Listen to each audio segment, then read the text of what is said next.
Hi guys, I hope you're having a really good morning. Today I'm going to talk about, I'm going to borrow from Dr. Craig Malcolm. He is a Harvard psychologist and researcher. He's an expert on narcissism. He wrote the book Rethinking Narcissism.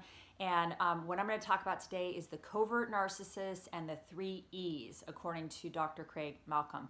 The 3 E's are entitlement, low empathy or an empathy problem, entitlement, and exploitation. These are the 3 E's that the covert narcissist will engage in. Let's first talk about exploitation. Covert narcissist will exploit others to get their needs met. In the covert narcissist's mind, their needs come first. They trump everyone else's needs.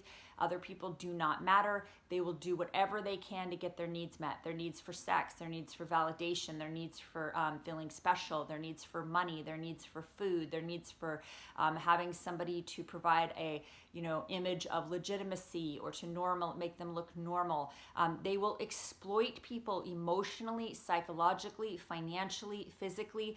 They have no qualms, they have no remorse, they have no empathy, they have no pause button to stop them from exploiting others. They will exploit others to, make them look good at work. They are highly, they exploit people emotionally and psychologically and spiritually to get their needs met, and they have no pause button to stop them from doing this. And then the low empathy. The low empathy is that they either have no empathy or they have very low level of empathy. They have an empathy impairment. The only time that you're going to see any sort of empathy is when they have empathy for themselves. And I don't even think it's empathy, it's self-pity for themselves, right? Because they're always the proverbial victim, or they're the martyr. They love that, especially the covert, shy, vulnerable, insecure narcissists. They're the victim. They don't understand why this is happening to them. They cheated, they lied, they exploited, they gaslighted, they financially abused you, they, took advantage of you, they used you to, as a wash machine. You were like a Maytag or a Whirlpool, it doesn't matter. They did all of that, and then they're like, I'm the victim, I don't know why this is happening to me. It's really astounding. But yeah, so that low level of empathy. Look at them, watch them. How are they with other people? If there was if there was a natural disaster or some tragic event that they went through, how did they show empathy to the other people and the other people who lost loved ones? Did they show a normal, proper amount of empathy or any at all? And you'll see probably the answer is no. And then if you're in an interpersonal relationship with them, you know that they don't have empathy because you feel it, right? You feel their lack of empathy. You've probably been so conditioned and brainwashed over the years that you know to go to other people for empathy because this person just never is able to provide it. They don't have it for you, right? And sometimes with the coverts, especially, or the sociopaths, if they are very, very, if they're a high level of intelligence, they can be quite cunning. They can fake empathy. They can even have a false front of humility. They can act very self-depreciating. They can act as if, they're so vulnerable and they're so sensitive, right? And their sensitivity, yeah, they are very sensitive, but not to your needs, not to anyone else's needs, but their own. They're very sensitive, like they're, horribly sensitive to any sort of criticism, perceived or real. They're ridiculously sensitive when it comes to them, but not other people. So, this low level of empathy or no empathy, they do not weigh emotional costs. They do not care who they hurt. They don't care if they cheated. There's an affair partner that has children. They don't care about those children. They don't care about your children. They don't care about their stepchildren. They don't care about, that if there's an affair partner, their spouse. They don't care about the family. They don't care. They don't have any empathy for how their actions affect other people. They absolutely do not. They're absolutely, it just doesn't even hit on their radar. Like, to them, they matter, and that's who matters, is them. Don't you know they're special? They're very they're very special. So the exploitative, the low empathy, and then the entitlement. That's the 30. These people are incredibly entitled. They are entitled to special treatment. They are addicted to feeling special. They will do anything they can to exploit people to get that addiction fed. And the coverts can be like, don't you know how special I am? And the world just doesn't recognize my brilliance. And they feel very, slighted that the world doesn't see how incredibly special they really are. Don't you see how, brilliant and beautiful and amazing I am? Like, that's their thinking. They don't come across that way. They can come across as quite humble, false humility, quite vulnerable, quite shy, but internally, they are very entitled. And sometimes these people can come from families where they were just spoiled rotten. They were put up on a pedestal.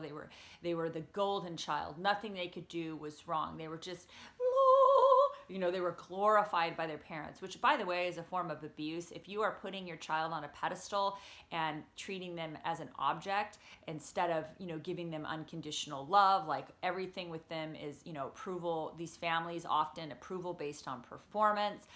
The parents only care about this child as an extension of them. As long as the child makes them look like a perfect parent, then that's their value in this world to that parent, or can be. It's not always the case with all the families that are like this. There's some variability, but often with a narcissist, they may have been the golden child in the family system. They also could have been the scapegoat. Sometimes the scapegoat's actually the lucky one because they get away often or sometimes without becoming narcissists themselves. But these narcissists are created in these families where they're basically, they could be spoiled. The family system is that we are special, our family's special, we're better than everyone else in the world, we're superior because we have the highest intellect in the world, or we have all this money, we're better than everyone else is beneath us. That could even be the whole family culture, the family system of this, this entitlement, this, superiority. It may or may not be. There's different makeups of these families, of course, but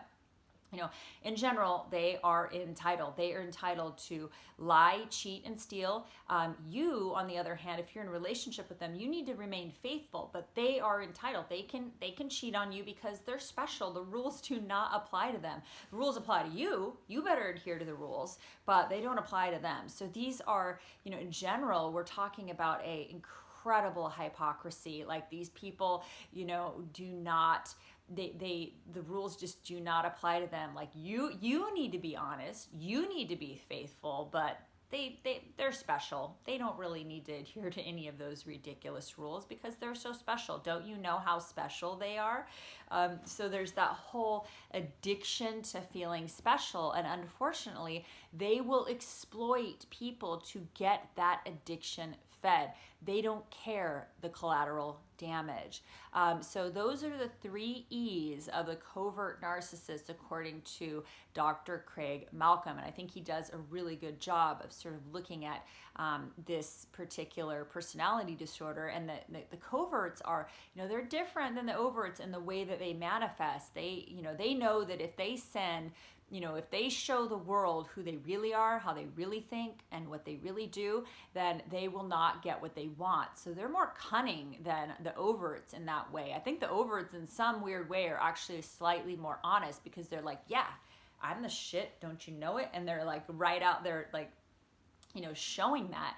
The coverts are very much about appearing to be, good as gold, a high level of integrity. Like, they're so, they're just so kind and vulnerable, sweet, and they're perfect, right? They send this image of perfection.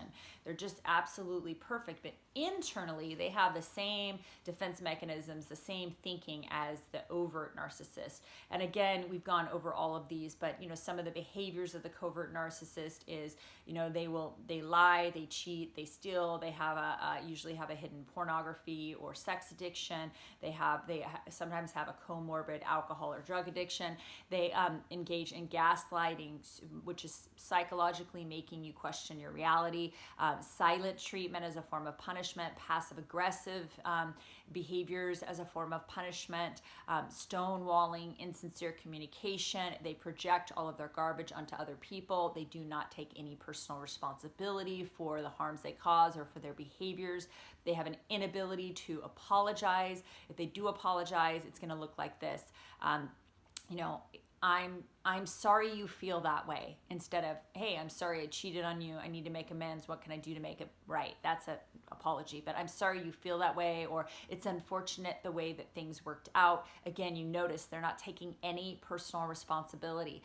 So yeah, they can't apologize. They don't take personal responsibility. They must appear perfect. They will they're very entitled. They're very grandiose in their thinking, even though they are very careful not to show this to the world. And they have an incredible, again, sense of entitlement. And the defining characteristic of covert narcissism sociopaths is that they have no empathy, or a very low level of empathy. And all you have to do is watch their behaviors to see that. If you're divorcing one, you will see an egregious lack of empathy. If they are discarding you, you will see a mask come off, and another person will emerge that you have never met. You could have been in a relationship with them for 10, 15, 20 years, and you are shell-shocked. But there's hope for you. There's so much healing. You are a warrior. You can heal from this. You can recover, and you can have the most amazing life. You can have a kind of discernment that you never had before, and you can develop some incredible self-love, self-care. I've done a lot of work around what I identify as my codependence. I go to Codependence Anonymous. I've read a lot of books, and I've done a lot of healing. So it's all possible for you. I hope you have a wonderful day, and I hope that this video resonates with you. The 3 E's according to Dr. Craig Malcolm. Thanks so much. Bye-bye.